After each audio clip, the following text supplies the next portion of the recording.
आज हंगामी तौर पर और मुख्तसर से दरख्वास्त पे आप लोग यहाँ पे जमा हुए हैं। अली अहमद कुर्द साहब हमारे वकला तहरीक के रूए रवा रहे हैं, वो रूए रवा रहेंगे इंशाल्लाह, वो हमें लीड करेंगे। आप लोगों ने कल जो बजरिया टीवी चैनल में आप लोगों ने जो ये मुशाहिदा देखा कि ये तो पाकिस्तान की तारीख़ का स्याह तरीन दिन था, पाकिस्तान की तारीख़ का बदतरीन दिन था, जो रात के तारीखियों में रात के 5 बजे तक ये मेंबरान पार्लियामेंट जो कि वहाँ बैठे रहे और वो आइन में अमेंडमेंट लाते रहे। ये उस टाइम मुस्तरद हो चुका था जब पाकिस्तान की तारीख़ में जब सुप्रीम कोर्ट के अंदर और पार्लियामेंट के अंदर जब पुलिस घुसी थी। जो ये जो गुज़श्ता दिनों में ये एक रिहर्सल था जब पार्लियामेंट मेंबरान को कौमी असम्बली से गिरफ़्तार किया गया और वो स्पीकर अपने मेंबरान को नहीं बचा सका। सेनेट के अंदर मेंबरान को गिरफ़्तार किया गया, वो चेयरमैन सेनेट उसको नहीं बचा सका। आज तक उन एहलकारों के ख़िलाफ़ कोई कार्रवाई नहीं होगी। आप लोगों ने रात देखा, लाइव टीवी में देखा, एक पार्टी का सरबराह जो कहता है कि मैं अपने सेनेटरों से मिलना चाहता हूं, उन पार्टी के सरबराह को उन सेनेटरों से मिलने नहीं दिया गया। वो उनको सदर से वो नहीं मिलने देते हैं। वहाँ पे ऐसे लोग हैं जो खुफिया एहलकार के लोग थे जो उनको उठा के वहाँ पे सेनेट में लेके जा रहे थे। आप जबर के तौर पर ज़बरदस्ती आप लोगों ने जो कहा आइन में जो अमेंडमेंट लिख के की है, इस आइनी अमेंडमेंट ये उस दिन मुस्तरद हो चुका जो पाकिस्तान के 22 करोड़ के अवाम ने उसके लिए आज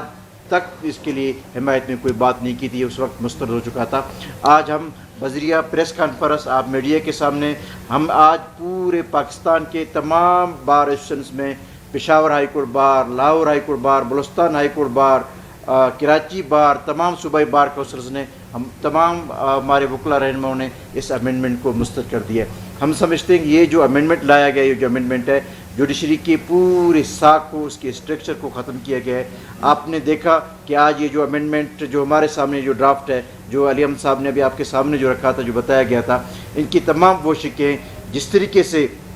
हमारे चीफ जस्टिस पाकिस्तान की तकरीरी होगा, जिस तरीके से वो आइनी अदालतें बनेगी और जिस तरीके से वो आवाम का दाद रसी होगा, ये एक अजीब किस्म का एक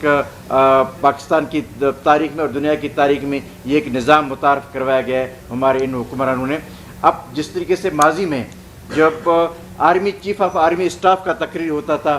पाकिस्तान के अंदर आर्मी चीफ का तकरीर जब भी हुआ है वो मुतनाज़ा हमेशा रहा है। अब वो आर्मी चीफ की तरह अब सुप्रीम कोर्ट की चीफ जस्टिस की तकरीर को भी मुतनाज़ा बनाएंगे। उन्होंने आइन एक वाज़े तक जो मोस्ट सीनियर जज होगा वो आपका आने वाला चीफ जस्टिस होगा। अब सिर्फ और सिर्फ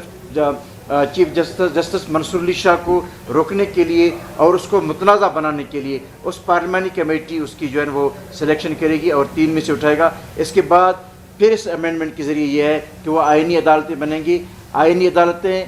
कब और कहाँ समाअत करेंगी कि अब रिट जहाँ पे लगती है, रिट हमेशा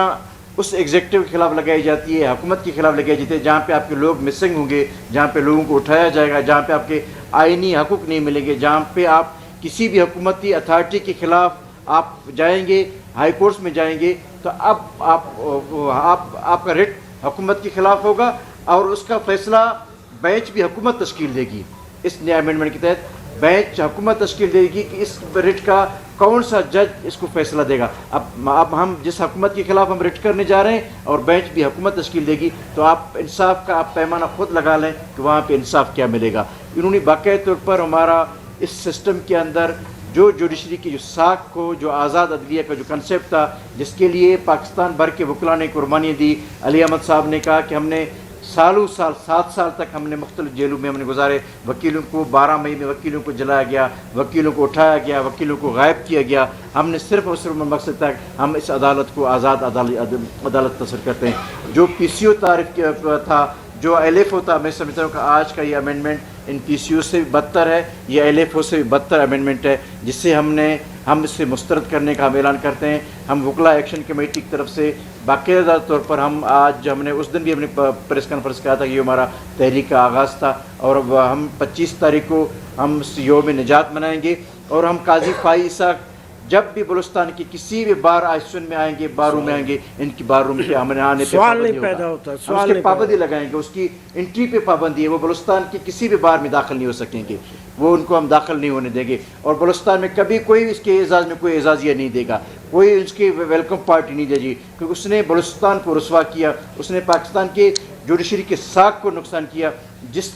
جگہ پہ اللہ تعالیٰ نے آپ کو عزت بخشی تھی بحیثیت چیف جسٹس، آج آپ اس طریقے سے رسوا ہو کر رشوت ہو رہے ہیں، اور اس کو رسوا ہو کر ہم رشوت کریں گے اور ہم یوم نجات منائیں گے، اور انشاءاللہ وکلاء ایکشن کمیٹی کے کال پہ ہم ملک گیر احتجاج کریں گے، ہم عدالتوں کا بائیکاٹ کا فیصلہ ہم عدالتوں کا بائیکاٹ کریں گے، ہم روڈوں پہ ہوں گے، ہم سول سوسائٹی کے ساتھ، ہم اسٹوڈنٹوں کے ساتھ. یہاں پہ اب آپ نے دیکھا کہ بنگلہ دیش کے اندر جو طلباء نے تاریخی جدوجہد کی تھی، آج ہم ان طلباء تنظیموں سے بھی ہم مطالبہ کرتے ہیں، ہم صحافیوں سے مطالبہ کرتے ہیں، ان جماعتوں سے جنہوں نے اس امینڈمنٹ کی حمایت میں ووٹ نہیں کی، اور چاہے وہ پارلیمنٹ کے باہر تھے انہوں نے جو مذمت کی، ہم ان پارٹیوں سے مطالبہ کریں گے کہ وہ آپ ہمارے تحریک کا حصہ بنیں. ان سہولت کاروں کے پاس ہم نہیں جائیں گے، سہولت کاروں کے پاس ہم نہیں بنیں گے جنہوں نے آئین کا بیڑا غرق کر کے رکھ دیا ہے. یہ وہ سہولت کار ہیں جو فارم 47 کے پیداوار سہولت کار ہیں، جن کو عوام کے مینڈیٹ نہیں ہے، جنہوں نے عوام سے ووٹ نہیں لیے ہے، انہوں نے اب مینڈیٹ کو چوری کیا ہے. چوری شدہ مینڈیٹ والوں نے آج آپ کے سامنے، جب آپ غلط طریقے سے اگر آپ پارلیمنٹ کے ممبر بنیں گے، آپ غلط طریقے سے آپ ہائی کورٹ کا جج بنیں گے، آپ غلط طریقے سے چیف جسٹس بنیں گے اور کسی کی ایما پہ بنیں گے، تو پھر آپ اسی کی ایما پہ فیصلہ دیں گے. آج ہمارے جو آئینی عدالتیں بنیں گی، اور آئینی عدالتوں کا جو جہاں پہ وہ لسٹ آئے گا، GHQ سے لسٹ آئے گا، اس کو آپ جج بنانا ہے. اب بدقسمت یہ ہے کہ میں خود ممبر جوڈیشل کمیشن رہا ہوں کہ اب جوڈیشل کمیشن کے اندر بھی ان کی ساکھ کو ختم کیا گیا ہے. انگوٹھا چاپ ممبران پارلیمنٹ ہمارے ساتھ بیٹھیں گے اور وہ بولیں گے اس کو جج بناؤ، اس کو جج نہیں بناؤ، اس کو چیف جسٹس بناؤ، اس کو چیف جسٹس نہیں بناؤ. جب ان کی ایما پہ بنیں گے تو یہ پھر بلوچستان یہ پھر سیاسی عدالتیں ہوں گی. اسے آپ عدالتیں نہیں کہیں گے، یہ سیاسی عدالتیں ہوں گی. یہ آئینی عدالتیں نہیں ہوئی، سیاسی عدالتیں ہوں گی جو پیپلز پارٹی کے لیے اور نون لیگ کے لیے فیصلہ دیں گے، جمعیت علماء اسلام کے لیے فیصلہ دیں گے، اور عوام کے لیے فیصلہ نہیں دیں گے. میں ایک بار پھر آپ لوگوں کا مشکور ہوں کہ آپ لوگوں نے مختصر وقت میں اور شارٹ پیریڈ میں آپ لوگوں نے ہمارا ساتھ دیا، آپ ہمارے پاس آئے، آپ ہمارے آواز بنے. ہم اس آئینی امینڈمنٹ کو ہم مسترد کرنے کا اعلان کرتے ہیں.